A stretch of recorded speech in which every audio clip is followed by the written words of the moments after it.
né? Bom, eu queria que vocês abrissem a Bíblia no primeiro livro de Samuel, logo no capítulo 1, e posteriormente nós estaremos lendo também alguns versículos do capítulo 3 do mesmo livro de Samuel. Amém? Queridos, antes de nós lermos, eu gostaria apenas, enquanto você procura, comentar o evento que nós tivemos em aldeia, que foi o Kids Camp. Realmente foi um momento muito bom. Eu apenas gostaria de incentivar os pais para que façam um esforço e no próximo possam enviar os seus filhos. Foi um momento assim muito especial. Eu, como pastor, nunca tinha tido essa experiência e Deus tem falado muito aos nossos corações. Precisamos investir mais nas nossas crianças. Precisamos compreender quando ganhamos uma criança, nós ganhamos uma geração. Eu tenho dito isso aqui em algumas outras ocasiões, e o tempo é agora, em que eles estão atentos para nos ouvir, e para que eles possam ter experiências com Deus, porque aquele que tem experiências com Deus, jamais é o mesmo. Nós vamos ler aqui na história, aliás na Bíblia, duas histórias, que falam um pouco a respeito disso aí. Eu gostaria que você me acompanhasse nesse processo todo e você pudesse também pedir a Deus que de uma maneira especial possa falar ao seu coração, porque nós precisamos investir mais nas nossas crianças aqui dentro da nossa igreja, e os pais precisam entender que deve-se investir neles, levá-los para lá. E eu sei que sempre existe aquela preocupação, né? Eu nunca tinha recebido tantas ligações como ontem e esses dias. Eu desci aqui a Recife, mas os pais desesperados, não há porquê. Os meninos estavam, eu perguntei para uma criança, e seu pai?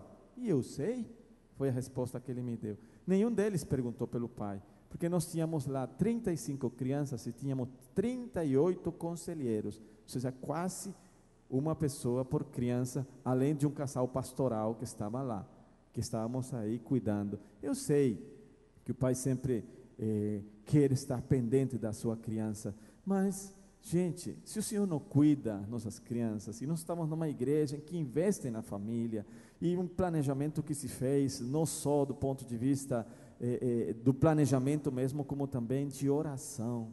Então, eu quero até que você faça pergunta a eles. Um dia um deles me disse: pastor, e quando é o próximo? Não tinha terminado aquele, já estava perguntando quando era o próximo acampamento.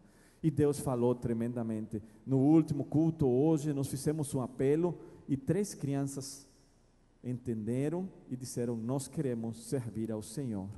3 crianças, e nós vamos ter a oportunidade, a chance de ver Deus realizando os seus planos na vida deles. Eu tinha certeza disso.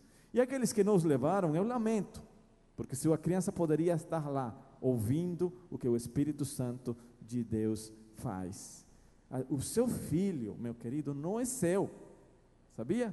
Deus lhe deu apenas por um tempo, e às vezes acreditamos que é meu, então eu tenho que cuidar, porque Deus não é capaz de cuidar. Às vezes o pai pensa assim: não, Deus não é capaz de cuidar do meu filho, eu tenho que cuidá-lo. Não sei não. Vamos abrir a palavra, 1 de Samuel, capítulo 1. Queria que você lesse comigo a partir do versículo, deixa eu ver aqui, essa Bíblia é diferente.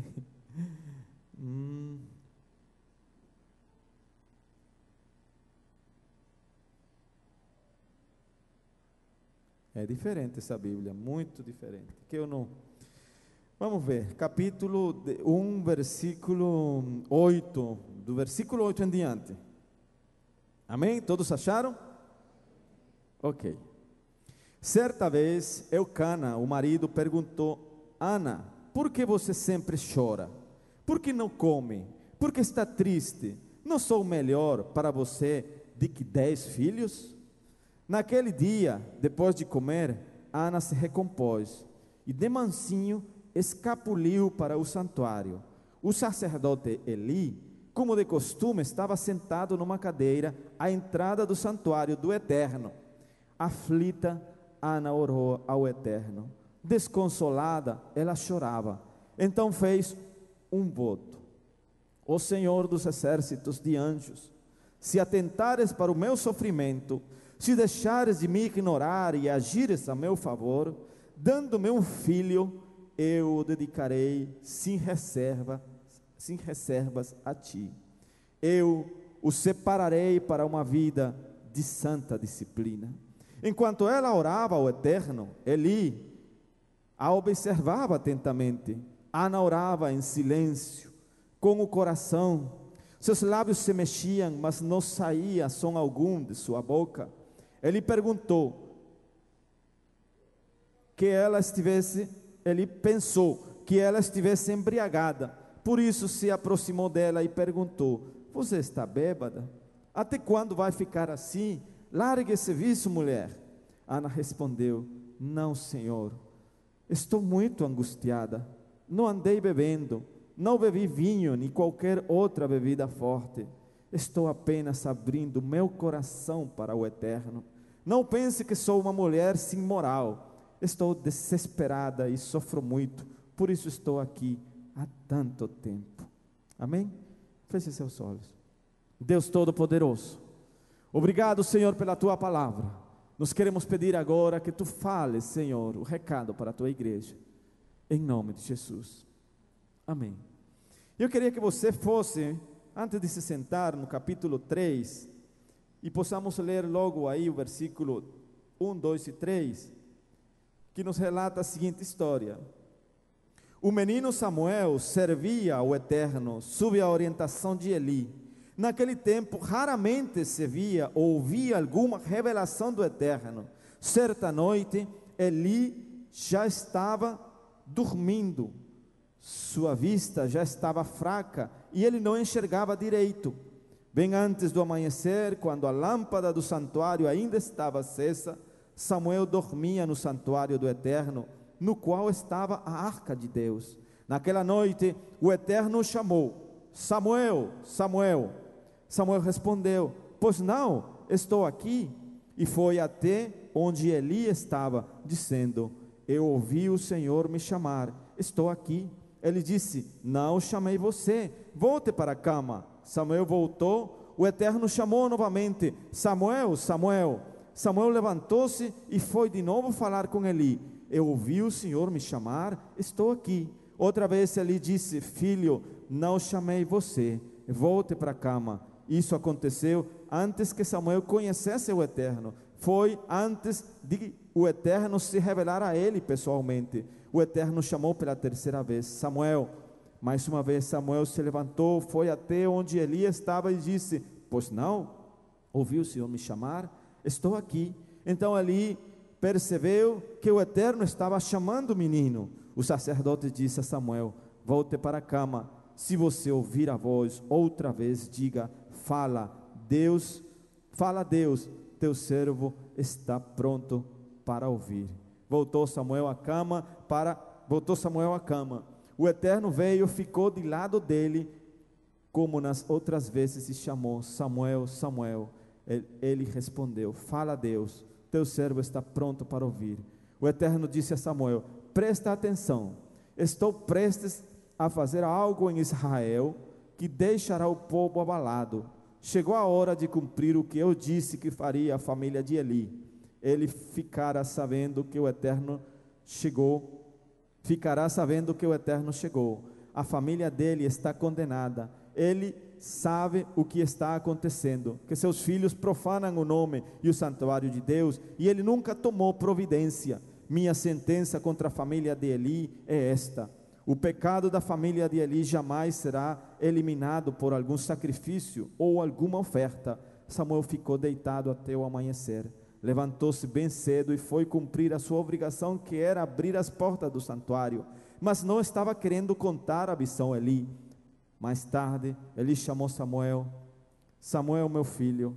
Samuel veio depressa: pois não, em que posso ajudar? O que o Eterno disse a você? Conte-me tudo, não esconda nada, não amenice, nem mesmo uma palavra. Deus é seu juiz, quero saber tudo o que ele disse a você.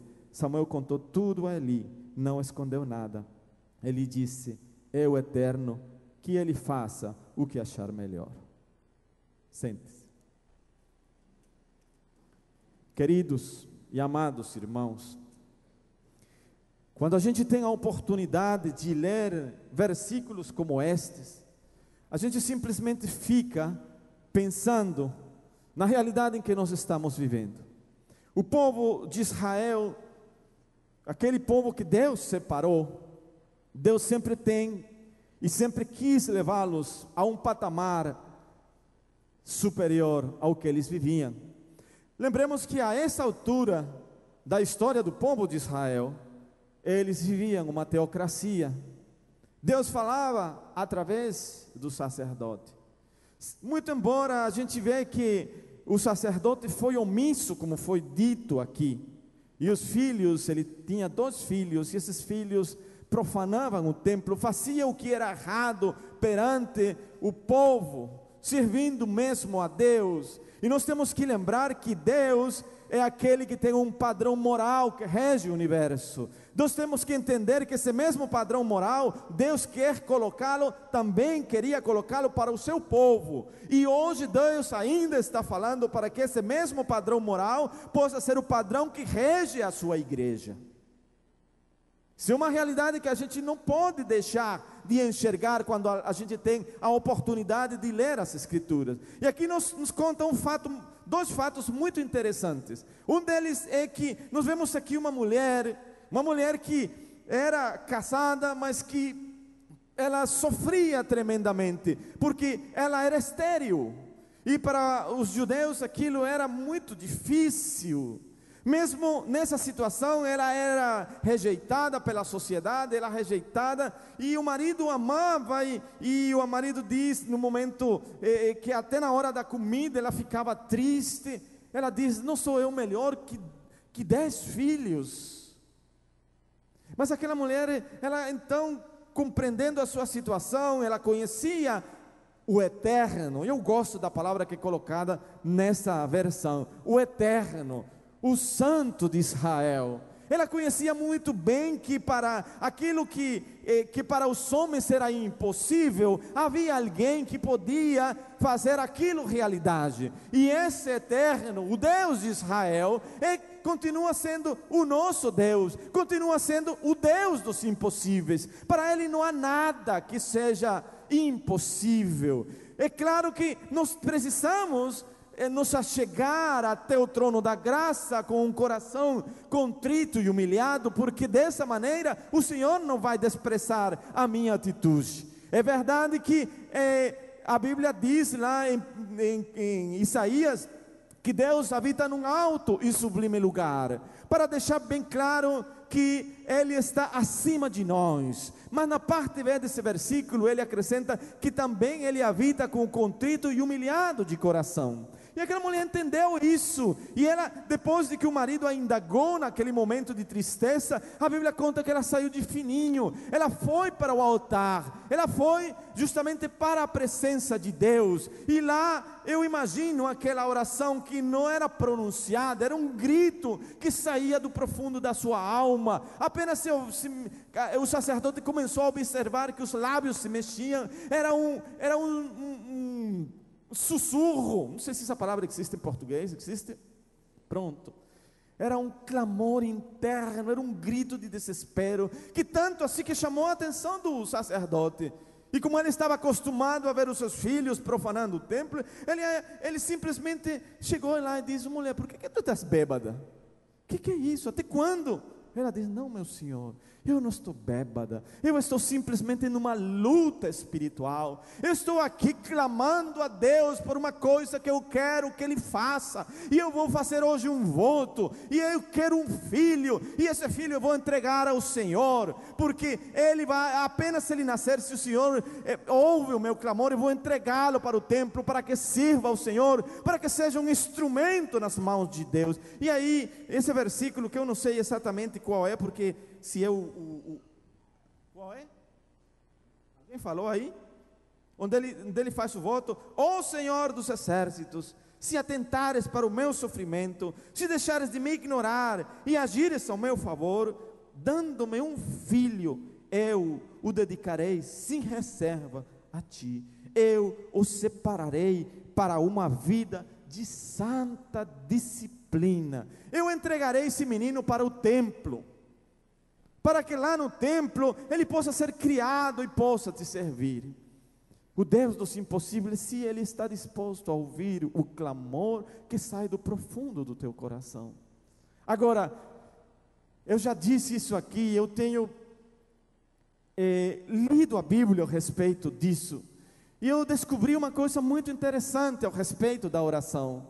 A oração, muitas vezes a gente acha que impressiona Deus, impostando a nossa voz. Ó Deus dos céus, Senhor dos exércitos. A gente pensa que dessa maneira a gente impressiona Deus, mas não impressiona Deus de maneira nenhuma. Eu impressiono a Deus com uma vida santa, eu impressiono a Deus com o caráter de Cristo. A oração que foi feita aqui, e a oração que Deus requer do seu povo, é uma oração que tem a ver com o caráter do povo. É ali a diferença. Por isso que a Bíblia diz no versículo que a oração do justo pode muito nos seus efeitos. É a oração do justo a que pode muito nos seus efeitos. A do justo fala de justiça, fala de mudança, fala de um coração inclinado para Deus, fala de alguém que está aos pés do Senhor, que ouve, que tem intimidade com Deus, que mudou a sua maneira de viver e se colocou de acordo à maneira, de acordo ao padrão moral que Deus estabeleceu para o povo e que Deus estabeleceu hoje para a igreja. Nós não podemos nos sair desse padrão moral. E aí então nós vemos que Deus ouve realmente o clamor que saiu do coração daquela mulher. Deus o ouve. Se você continua lendo aí, você vai ver que depois disso ela vai para a sua casa com uma alegria totalmente diferente, porque ela sabia que Deus tinha ouvido uma oração que não foi articulada na boca, uma oração que saiu do profundo do coração, um clamor que saiu do dentro do coração de alguém que está disposto a que Deus faça vontade na vida dela. Ela queria um filho, mas ao mesmo tempo diz: Senhor, eu te dou esse filho, eu te devolvo esse filho, para que ele seja um instrumento. E nós estamos falando aqui de Samuel, um profeta de Deus, o último juiz de Israel e o primeiro profeta. Pela boca desse homem saíram grandes coisas para o povo. E na segunda parte que nós lemos já no capítulo 3, nós vemos aqui justamente já o menino estando morando já no templo. E aí vem aquela questão que nós compartilhávamos com as crianças. Deus se chama também as crianças.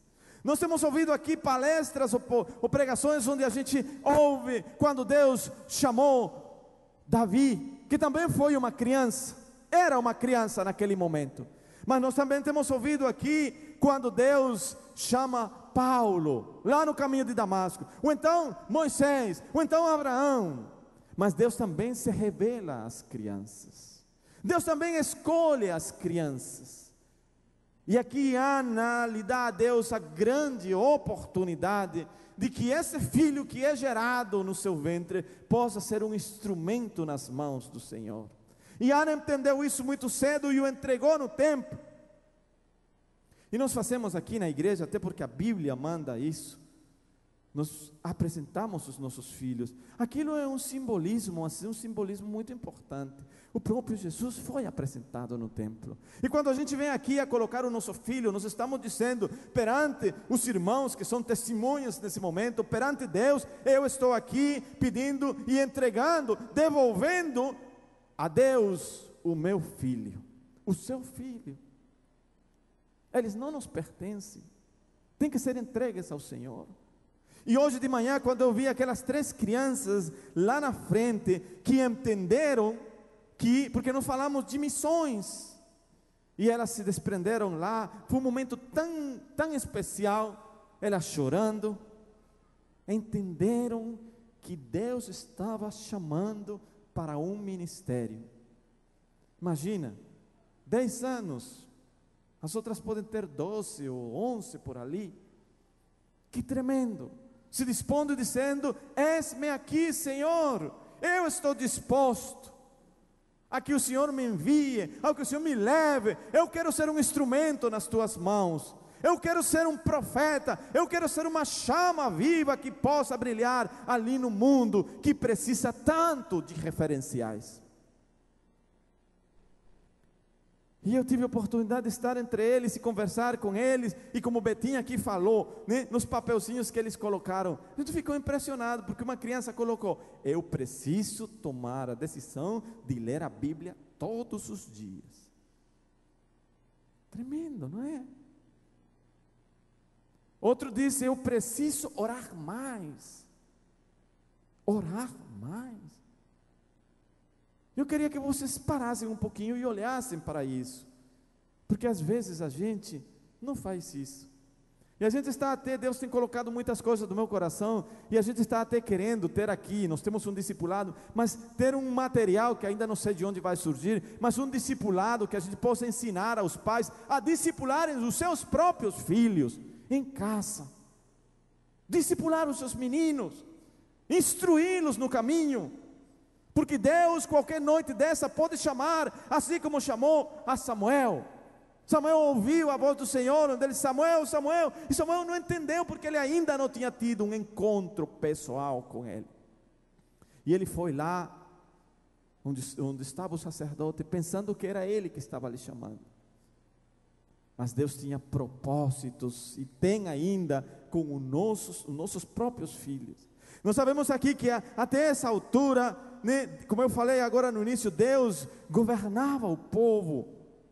Mas o povo, num momento determinado, eles decidiram, aquele povo que ele tinha separado, aquele povo que tinha Deus dito: olha, vocês são diferentes, eu quero um povo separado, eu quero que vocês sejam pessoas totalmente diferentes, através do qual eu possa mostrar o meu amor.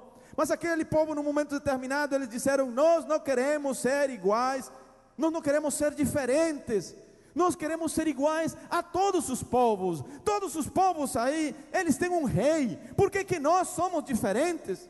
Por que nós temos que depender dos profetas que falam por Deus? E então eles pediram um rei. E Samuel, muito triste, chegou ao Senhor e disse: Senhor, esse povo me desprezou.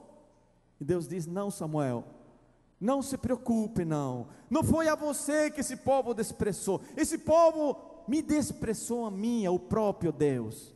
Dá para eles o que eles querem, dá para eles um rei. O que eles estão querendo é um rei. Agora diga para ele o que o rei irá fazer com os seus filhos, irá chamá-los para o exército, com as suas filhas, irá fazer isto, vai colocar impostos sobre vocês. Mas se eles querem um rei, então dá para eles um rei. E então surge o primeiro rei de Israel. E nós vemos aqui a história continua. A história continua e nós vemos o que acontece com aquele rei. E aí vem outra escolha que Deus faz também de outro menino. E é Samuel o que tem a incumbência de ir para a casa de Jessé e poder oferecer lá um sacrifício e escolher um novo rei. Em Atos diz: achei Davi, um homem conforme o meu coração, fará tudo o que eu lhe pedir. E Samuel então foi para a casa de Jessé e logo viu Eliabe, bonitão, altão. Ele diz no seu coração: é esse daí, só pode ser ele, tem porte de rei, é altão, fortão, homem de guerra, então é esse daí. Mas Deus diz para Samuel: Samuel, não olha para as aparências não. E aí começou, ele tinha 8 filhos, não era Eliabe, veio outro, e Deus diz: não é nenhum deles. E aí no fim o profeta diz: você tem por acaso mais algum filho? Aí Jessé se lembra: tem um pirrainha que cuida lá as ovelhas, está lá, vai chamá-lo. Pronto. Quem foi que apareceu no cenário?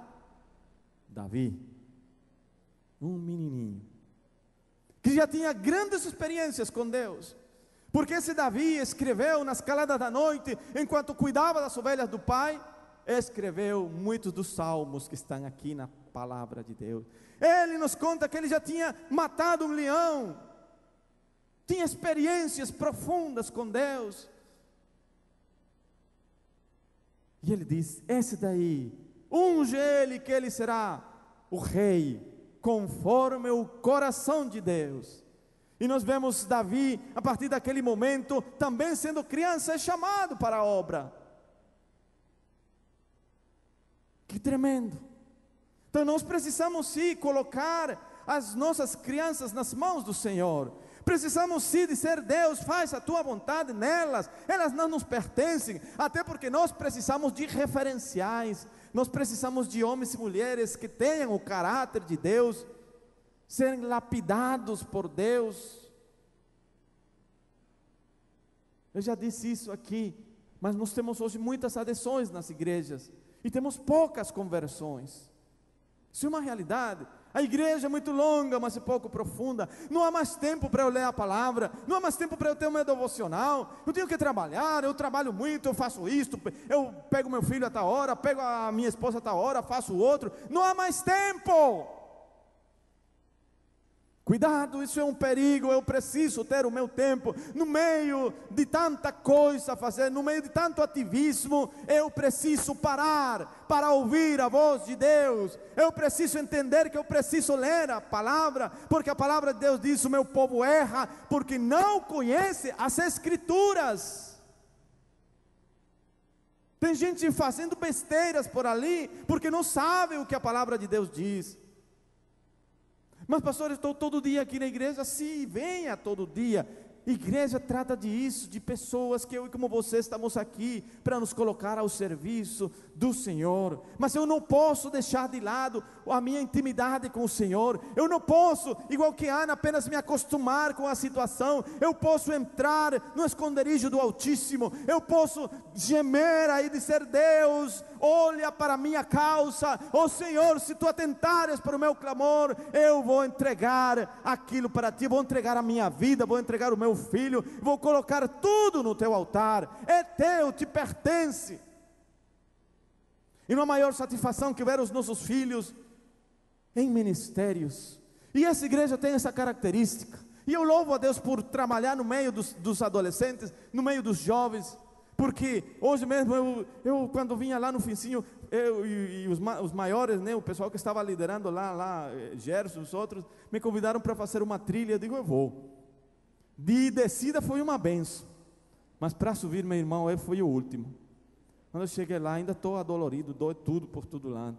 Aí eu percebi já tinha percebido, mas ainda mais agora. Eu digo: não, meu Deus, não estou mais nesses para fazer essas coisas. Mas que gostoso estar lá, né? No meio da selva, no meio de tudo aquilo, com os jovens e falando com eles, porque isso impacta a vida das pessoas. Eles não esquecem essas coisas. E há joias preciosas aqui no nosso meio, pessoas que eu sei que lá na frente eles vão assumir a responsabilidade que nós vamos deixar, e nós precisamos marcar, nós precisamos deixar legado, nós precisamos apontar o caminho. Olha, a gente é por aqui, porque os tempos cada dia são mais difíceis. E Deus tinha preparado Samuel para esse momento terrível que o próprio Israel ia passar. Deus preparou aquele menino para ser o profeta que levantaria a voz, para que anunciasse o padrão que Deus queria para o seu povo. E hoje nós precisamos de pastores que se coloquem para anunciar também o padrão moral que Deus pede à sua igreja. Nós precisamos disso. Por isso nós estamos indo sexta-feira para Fortaleza, porque queremos ter esse projeto, um projeto que fala sobre santidade, que fala sobre pureza sexual. E o lema desse projeto é: eu resolvi esperar. E termina com um ato muito bonito, que é uma aliança de prata que se coloca no dedo. E aqueles que querem fazer essa aliança com Deus entregarão no dia do casamento aquela aliança. Nós resolvimos esperar. Resolvimos esperar, porque cremos, como diz aqui, no Eterno, que Ele é fiel para cumprir todas as suas promessas. E precisamos desse tipo de pessoas que se levantem nessa geração tão difícil. E eu estava conversando com os meninos, porque aqui temos algumas regras na igreja. Mas a gente descobriu que não adianta, que não é com regras, que não é dizendo, menino, não é aqui o caminho. Nós temos que pregar para eles o que a palavra de Deus diz. E então, quando a gente os confronta com a palavra, agora a decisão é sua, assim como Deus fez com os filhos de Eli. Ele disse: Eli, você foi omisso, você não repreendeu, sabendo que os filhos seus profanavam o templo, fazendo coisas erradas, você os deixou lá, servindo na casa do Senhor. Por causa disso, e aí foi a primeira revelação que Samuel teve, quando ele diz: a família de Eli chegou ao fim. Nunca mais haverá um sacerdote dessa família, nunca mais eles servirão ao Senhor, porque foram omissos, servindo na minha casa, profanaram o templo, e a partir de hoje eu estou levantando você. Ele não disse isso, mas pelo fato de escolhê-lo, a partir de hoje você será um novo profeta em Israel, você será o homem que eu vou levantar para guiar o meu povo, você será o homem que eu vou levantar para que possa então dizer ao povo o que eu quero, que eles possam aprumar o seu espírito e vivam uma vida santa. Que tremendo, como Deus é claro quando nos fala na sua palavra. E eu queria hoje que você levasse no seu coração, há muita coisa que nós poderíamos falar ao respeito disso, mas há uma coisa que eu quero deixar bem clara: Deus exige um padrão moral hoje para a sua igreja. Deus requer pessoas que vivam conforme os seus princípios. Não adianta apenas ser religiosos ou ativistas dentro da igreja. Deus requer de você um relacionamento com Ele. E há várias personagens na Bíblia que se notabilizaram por isso, por manter esse relacionamento com Deus. Abraão foi um deles, Moisés foi outro deles. Quando ele fala de Abraão, ele diz: Abraão, há uma vírgula, o meu amigo. Então, relacionamentos, esse relacionar com Deus. E nós vemos aqui que Samuel se relacionou a vida toda com o Senhor. A vida toda ele foi sensível à voz de Deus. Ana também nos mostra como é possível, sim, através da oração, obter os favores de Deus. Porque Deus tem prazer, sim, em abençoar o seu povo. E ela, apesar de ter sido criticada, ela conseguiu expressar do profundo do coração o desejo que ela tinha, mas não segurou o menino. Ela diz: eu o entregarei para que seja um instrumento nas tuas mãos. Eu não sei o que hoje à noite você precisa entregar a Deus. Eu não sei o que você hoje à noite precisa compreender e precisa entregar ao Senhor. Eu não sei, mas eu gostaria que você nessa noite pudesse ler isso com calma e dizer: Deus, se há alguma coisa que ainda tu requeres de mim, como o salmista diz, coloque o seu coração na balança, veja ver se há alguma coisa que não esteja correta. Eu queria chamar o grupo de louvor agora, não vamos ficar.